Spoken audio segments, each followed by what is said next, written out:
Melhorando o e passar os bruxismo. dedinhos até chegar próximo à orelha. Quando chega próximo à orelha, essa região, quando tá mais inflamadinho, dói um pouco mais.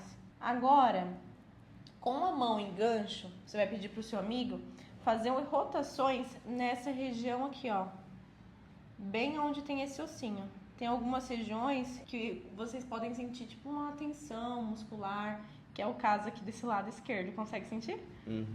A próxima dica é você com os dedinhos assim em gancho mesmo, fazer um zigue-zague em direção a esse músculo que tem as fibras na direção vertical. Então vocês vão fazer na horizontal, tá? Isso daqui, gente, ajuda muito nas tensões de ATM, tá? Mas, além de seguir essa dica, não deixe de marcar a sua avaliação pra gente avaliar direitinho como você tá e conseguir te ajudar da melhor forma. Já encaminhe esse vídeo pro seu amigo que vai fazer isso com você.